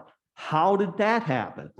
Talk to Facebook, who the hell knows? When you go out there and you look at the congressional testimony of Facebook, or you look at the recent article in a series of articles in the Wall Street Journal about how Facebook behaves, you're in fact trying to hold me accountable for that. I got nothing to do with it, zero. And then you're trying to take away my vote here tonight. You're attempting to take away my vote on something I had nothing to do with. And we should never try to take people's vote away from anybody unless we can absolutely ascertain that it should be. And even in our society, we're not willing to take votes away from people who may not even deserve them because of their behavior. That certainly isn't the case now. I didn't do this. The stuff that's out there was a mistake that on the Facebook page, it was only up for 70 hours, of which there was a failure of Facebook, not a month or 6 weeks or whatever that timeline that was actually out there. And you tried to, in this document, say that I said it was Lower Glennon Township by Mr. Gray. Wrong.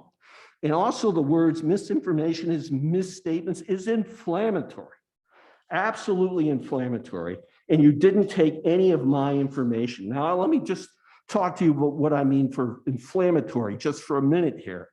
In 2016, there was absolutely all over the press the use of the word misinformation in context to the behavior of foreign entities. It's all over the press. And it's titled 4 Things to Know About Russia's 2016 Misinformation Campaign. And it lists it, and it wasn't just, and this is Politico, I think, or PolitiFact. They're all talking about the Russian misinformation. Then you put misinformation in your statement. It makes it look like A, I said it, which I didn't, and B, I was spreading misinformation, which I wasn't. So I have tried as chairman on other statements that we have posted on the web. I worked very hard to come up with neutral language that everybody could agree. We have not been able to do this so far, and the information you provided and Tessie is promoting, as far as I can tell, is false. And because Mr. Brandt didn't swallow that false information, you're now unhappy with him apparently unhappy with him because he changed his mind and wants to go with the solicitor's position. The solicitor's position is right there. Could you scroll down, Jamie? Well, that is, okay, that's it. That does it. Does Mr. Solicitor, does this keep the township out of hot water? In my opinion, it does. Good. So I'm not agreeing with what you wrote at all. You're not agreeing with what I wrote. And the only thing to do, because we have to put something up on our website to make sure people understand what it is that we do or don't do. And the only language that I think we can agree to is the solicitor's language. I'm done. You can comment. Please go ahead. So I think that there might be a slight bit of confusion, and it's inadvertent. I provided language. I said in my email, accordingly, I asked that we approve the following statement to be posted immediately to website and Facebook. So in there, I say, we understand the part that you're focusing on is that we understand that the reference to Lower Gwinnett Township by Mr. Gray, Mr. Owens was inadvertent. And I said, it was by the individuals who potentially would or would not vote on that statement. Mr. Gray, when you shared your language, I believe it was Friday at like around noonish. I said at that point, we already had a majority, which means you did not weigh in. You did not say, I do not vote. I'm not in favor. I am opposed to your language, Danielle, and here's the reasons why. You said this is more precise. At that point, we had already had a majority. Now, I know that you're trying to allude to the fact that I guess conspired. Mr. Brandt was the first person who signed on. Tessie didn't sign on to the next day. If we didn't have agreement, we would not have moved forward. I was not colluding, or I don't know. So you wanted your statement posted is what I heard. This is your statement. It's the one you wrote. Let's just be clear though. I want to say, I wanted a statement so we could avoid this. Oh, me tonight. too. I wanted us to be able to make a statement so that everybody knew we didn't have to talk about it. It was an emergent issue. We addressed it. It's done. I wanted to avoid this. I wanted to avoid the back and forth, the confusion on the part of the taxpayers. And clearly you had confusion. At any point, you could have called me. But I And, understand if you and had the phone confusion. works both ways. Absolutely, but I was working, which is why I could not come to the township, which is why I could not, I had to take my lunch and I told them Mr. Brandon, but that's neither here nor there. Doesn't matter. Your statement, I did not necessarily have an issue with, but we already had 3 votes for mine. So if you said, hey, could we change this and take a vote on this, that would have been fine. But at this point at noon, we already had a majority. Now, I understand that you're taking issue with misstatements and the definition, and you're feeling that is, I have no problem with that. I have no problem with your statement if Mr. Steins is added. Because you identified the campaign, which everybody else was concerned about, but you had no issue identifying it either. I didn't have any problem with that. So like I said, after we've done this for an hour and it's recorded, it doesn't really matter what we put up. I think everybody's clear that we did not pay for any advertisement of any political campaign. So we solved it tonight, but I was trying to avoid that. So you're saying you're trying to avoid that with this language. I did not feel, and I can see your perception of it, but I did not feel that this language is inflammatory in any way, shape, or form. I get that maybe you took offense to it. So you didn't presuppose that my language was better than yours. You just assumed your language was okay. I think that your language at that time, you said it the following day at noon after we had already taken the vote. I read it and I said, Mark doesn't make clear, I said in my response to you, Mark's language does not make clear that the township does not and cannot support candidates for public office. You didn't say that part in there. I said, that was my response to you. About 15 minutes after you sent it. I said, Mark's language does not make clear that the township does not and cannot support candidates for public office. It also doesn't address the post indicated that were paid for by Lower Gwinnett Township, the ads. That was what my response to you was, but I also said, we already have a 3-person majority. So it didn't matter that it was okay with you, based on what you just said. Yeah. It was okay that the 3 of you could have put a false statement on the township's website. You don't consider the statement false, is what I'm hearing. The falseness of the statement is that you're saying that the we is the people who approve the statement. I think It you're says talking about reference to Lower Gwinnett Township by Mr. Gray. I never referenced Lower Gwinnett Township. Never, not even one time. Okay. I didn't make this statement. Okay, This is false. so you're talking about your Facebook page. that I'm you talking authorized to about your represent. statement right here is false. I think you're confusing. I'm not confusing that anything. line. You're trying to I'm trying to tell you equivocate. what I meant with You're, that line. well, and you know what? When I read this, I felt that, well, maybe she just wants something a little more clear that I could get behind, which was that statement. And I told you my issue with your statement very clearly. I You were said- done. That's right. It was your way or the, No, I your said- way or the highway. This Mr. Grant, statement is Mr. the Grant. one. Let me just refer you to the 1215 email by me that says your proposed language does not make clear that the township does not and cannot support candidates for public office. Is it false in any way?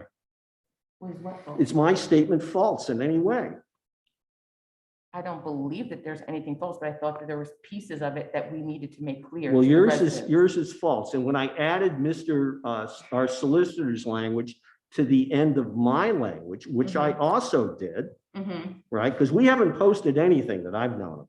We did post. Well, apparently something went up and something went down, and I was not aware of that until right now. But there's nothing on the website right now. Would you Right. agree with that? I don't So believe if you there is. take my statement and you added it, our solicitor's statement, would that have been clear enough? I mean, you never commented back. I did. I said To- you did not make clear that. When part. I added our solicitor's statement in the subsequent email, Uh-huh. I added it to the end of that, my email. I said, does this work? That was it, nothing. So our solicitor fixed any gaps in understanding that you would provide it. And then nothing, you're still with your original statement. Mr. I could not allow, or should never have allowed, or did not allow any false statement to be placed or caused to be placed on the township website. Can you They are please- now, would be guilty of spreading a lie. I need you to just define to me the part that is false. Right here, Okay? reference to Lower Gwinnett Township by Mr. Gray. I So the never made face- that statement. So the Facebook page that is your image, your likeness, that is for your campaign, that said paid for by Lower Gwinnett Township. You're saying that is a false thing. No, I'm saying your statement is false. And my false is referencing that. No, you said I said this, and I'm telling you Where did I that. say you said it? Right there, we understand that the reference to Mr. Gray, the reference to Lower Gwinnett Township by Mr. Gray. I never did that. I never referenced Okay. Lower Gwinnett Township. I That's never made perfectly any fine. statement Okay. whatsoever. You're saying I did, and I- that's what makes this statement from you inflammatory. I didn't do that. So I'm referencing the Facebook page of your likeness from your campaign. Then you should have said that, and you Okay. didn't. I didn't want to be, okay, that's perfect. Well, you attributed it to me. Well, and that's what we're arguing over here. I see. We're Okay. arguing over three statements that could have been made. One by the solicitor, one by yourself, Ms. Duckett, and one by me. Gotcha. Right? At this point, the only statement I think we can make that we can actually agree on is our solicitor's statement. I actually don't have a problem with yours and the solicitors together. I'm not putting forth my statement anymore. Oh, you're tracking I your have, statement. I had three statements and the Okay. only one you wanted was yours. I understand that. At this point, the only statement that needs to go up there now is the solicitor's statement. Well, after this, that's absolutely true. So you agree, that's the Well, after statement. we did this, I was trying to avoid this. Well, After not you with that talked about it language. for- I didn't take it that, we're in the middle of an election cycle here. You're I'm not worried saying, about an election. I am, it's my campaign. All You're right, not I'm- up, you're not up for an I'm election. worried about governance, and I hope. I understand you're worried about governments, but this statement doesn't say that. No, listen to me. You should be. I always don't worried have to about governance. listen to you. You should always be worried about governance. Mr. And you should Supervisor. always be working about making correct statements. And when I Okay. pointed it out, you should take my advice. Okay. Sounds good to me. All right, I- so, I think this is the kettle calling the pot black. So you're irate. I understand that from your perspective. I don't think that the statement was, to me, when I read it, it was like, okay, Mr. Gray and Mr. Eilers didn't know what was going on. But here's that, we have to stand up and say, we are not paying for somebody's campaign. So we could be, just as disagreeable to you as you just have been to Danielle, but for representing yourself on the web as having your political ad paid for by Lower Gwinnett. So I think that Danielle did not have any ill intent, and you're treating her in a very disrespectful way. I'd like to go ahead and make a motion to vote on one or the other of these statements. Which one? Well, if it's going to be less controversial, the statement that Mr. Gray wrote, in addition to the solicitor's statement, and those two should be posted on the website. I'm withdrawing my statement at this point. It makes no sense to do that. The damage here has been done. The damage here has been done. We can't come up with common language despite my attempts to do so, which I thought I should have been successful at. Now, And I the don't language recall that we, anyone said your statement wasn't appropriate. I don't recall the anyone statement has saying been out that. there. Did you say my statement was appropriate? I said, I don't recall in the email chain anyone saying, Mark, this is an inappropriate statement. I did say I felt that you had a conflict of interest, so that, Right, you did say that. yes, I did, and I still Do you agree think now that. I have a conflict of interest? If you are going to be, That's a yes or a no. Either you think Yes, I have I a do. conflict of interest. yes, I do. So even though I didn't make the statements, you're holding me to that standard.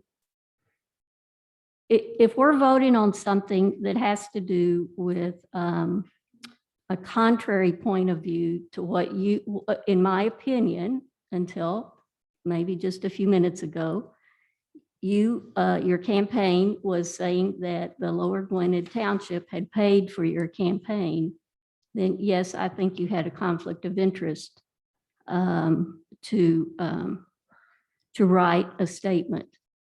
So So I can't defend myself, is what you're saying? No, I'm not saying Well, that. You well, certainly I'm can not sure- defend I'm yourself. not sure what you're saying.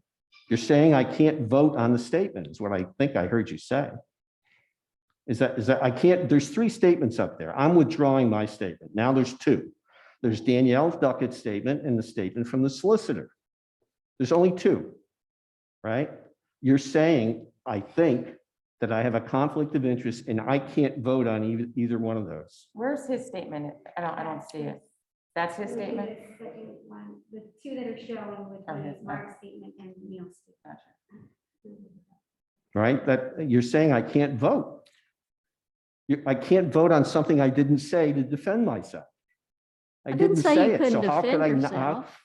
Anybody that anywhere could say something, and now does that disqualify you from a vote? I don't think so. Well, just in the interest of time, I would like to make a motion to accept the statement by Neil Stein that Lower Gwinnett Township does not endorse, support, or promote candidates for office, campaign materials, political parties, or their messaging, and using social media solely as a public service to provide and make electronic accessible important township information. I hate to interrupt, believe me. But in order to vote on something that is not on the agenda under the new changes to the Sunshine Act, you'll have to first change the agenda by majority vote.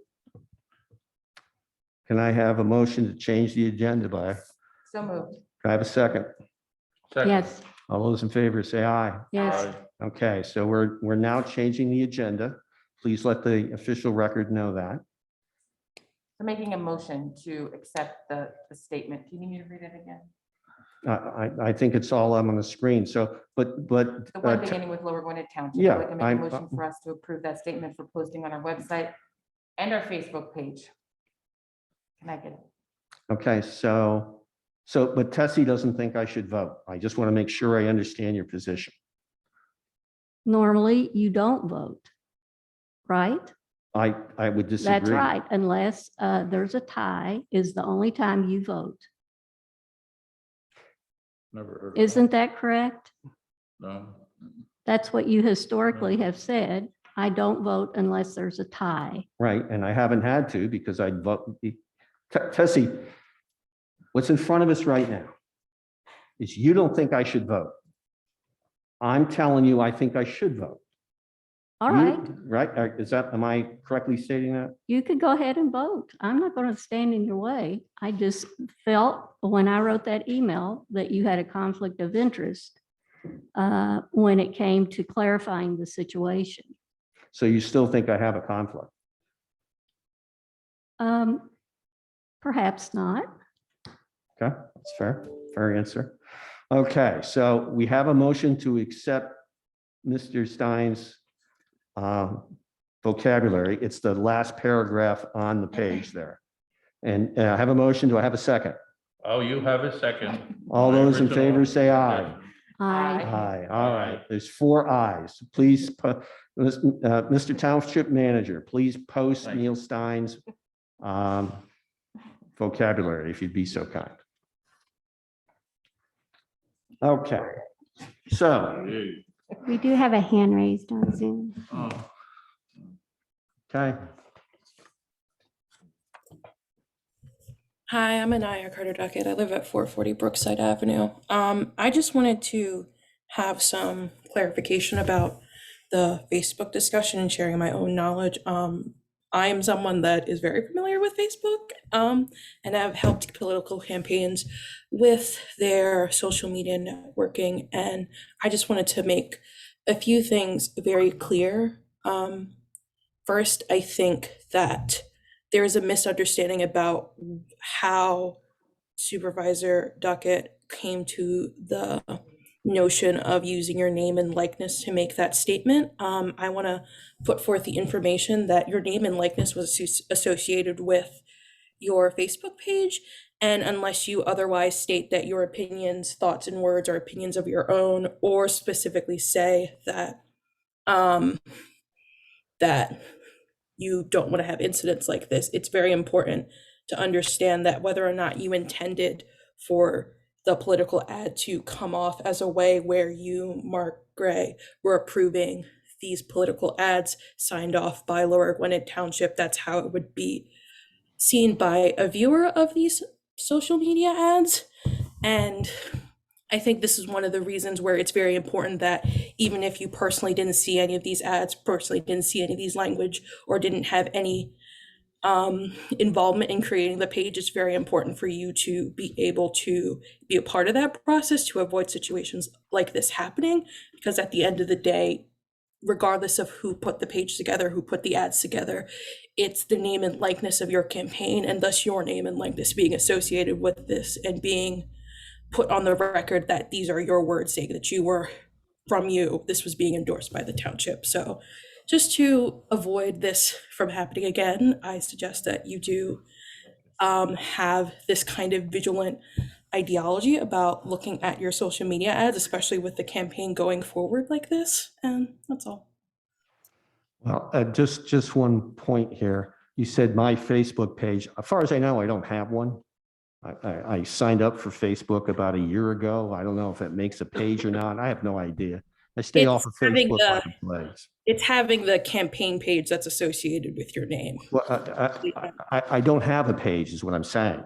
When you So had it's not my page. This whole thing belongs to Lower Gwinnett Republican Committee, not Mark Gray.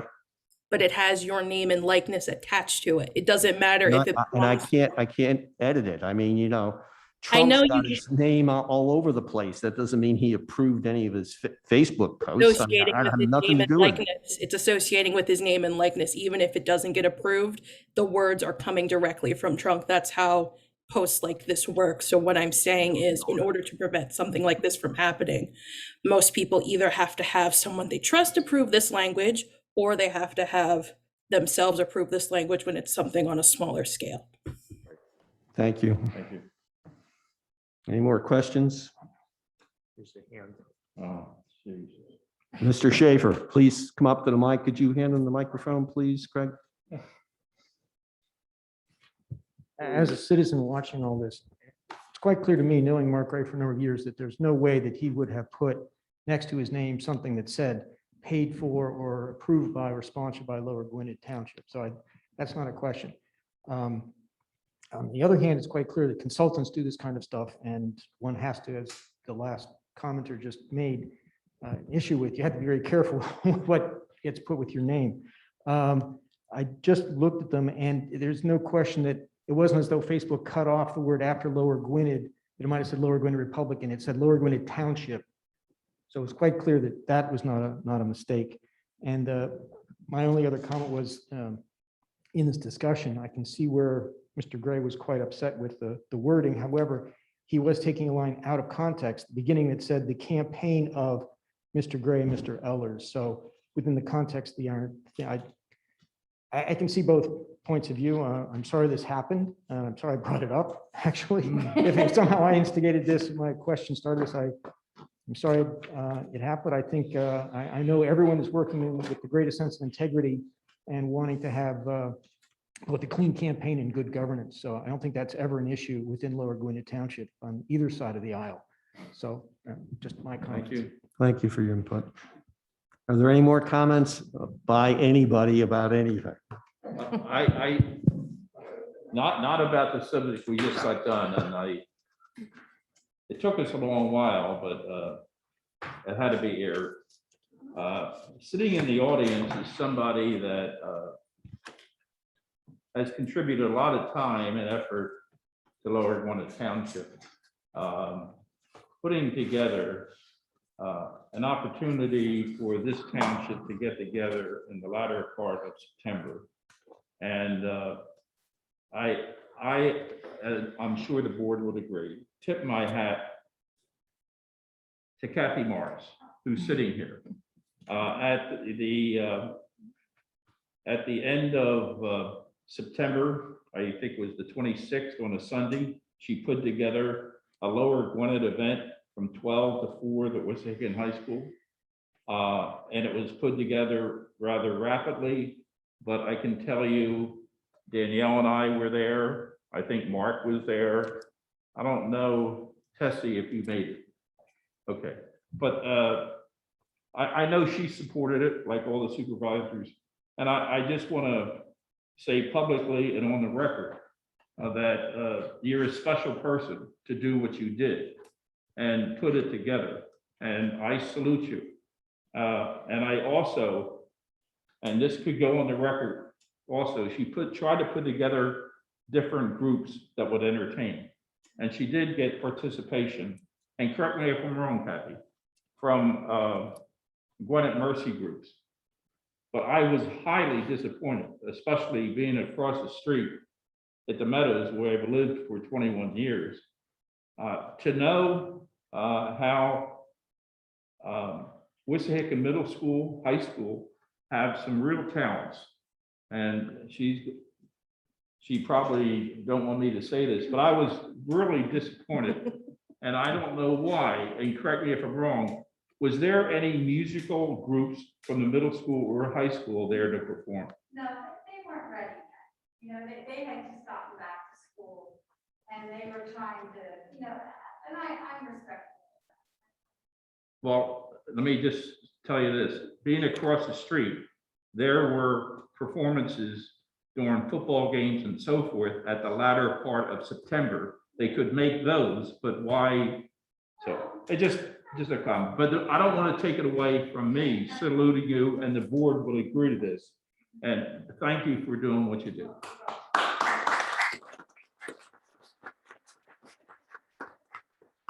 Thank you. Yeah. It is not by no means. No, Sandy was, She's number one. no, yeah. You're both number one. Thank you. That's all I have, Mr. Chairman. Thank you. Tessie? No Any further thoughts? comments. No? I said no further comments. Thank you. Danielle? I just wanted to highlight, I think, an important thing that our police department is participating in. I might be pronouncing it wrong, but it's the LIDI program, or LEDI. It's a law enforcement training initiative. Was put forth by Attorney General, and we are one of the first municipalities, I believe in Montgomery County, maybe even in this side of Pennsylvania, who has police officers who have gone into specific training as it relates to dealing with drug addiction. And it's a way to deal with it where we're kind of decriminalizing addiction and kind of addressing some of the ills of our community in a way that's giving them the opportunity to actually seek treatment rather than going through the criminal justice system. And knowing how this has affected our communities throughout the country and our state and our county, I just wanted to commend them on taking that position of going forth and seeking that training and having 6 police officers already trained, and hopefully the rest of the department will be trained. It's an important issue to me, and I'm glad to see that the police department is taking it. So I just wanted to commend them for that. We're trying to get the rest of the department by the end of the year. So obviously, you read our Facebook page. I did. That we advertised, we put it out there that it's something we believe in. The district attorney of Montgomery County is a big believer, and we're following his lead. And so and you know, we won't lead the county in referrals. Yeah, But if we get 1 or 2 referrals, that's good enough. it's changing lives. People we know. Yeah. So I just wanted to thank them and commend them on that.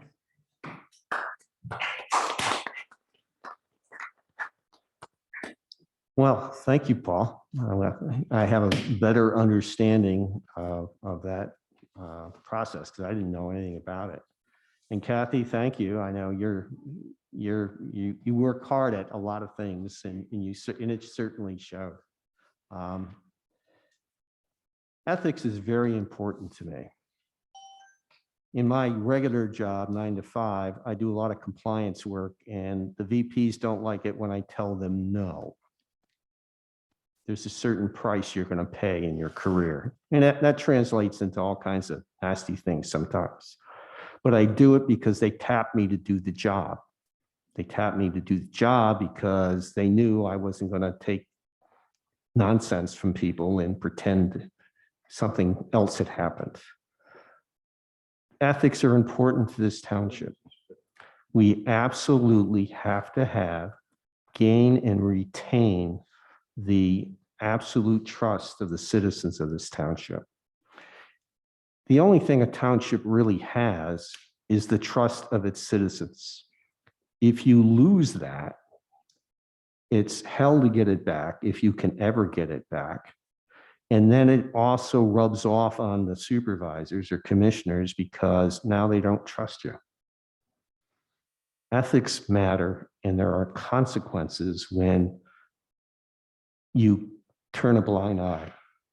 You can't do it.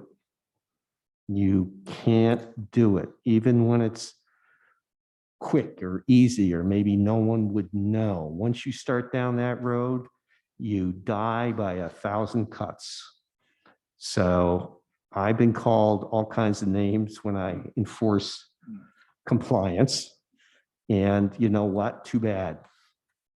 My company has the reputation it has, and from my point of view, needs to have even a better one because of ethics. That applies to Lower Gwinnett Township, in particular, Lower Gwinnett Township. And during election campaigns, everybody gets excited. All I got to do is watch the news, right? Every side calls the other side things that perhaps they shouldn't have. But I think we would be a better country if we didn't do that. But I can't control the country. The best I can do, and even then not so well, is try to control the reputation of Lower Gwinnett Township. Because I think all of us love Lower Gwinnett Township. We wouldn't be doing this otherwise. That's the only thing that matters. And you can't compromise your ethics. I've been taken out to the woodshed more than once by my own party. You know what? Too bad. I'm going to stay in the middle. That's where I belong. That's where the Lower Gwinnett belongs. That's just the way it is. And that's how I run my life. Thank you. Meeting adjourned.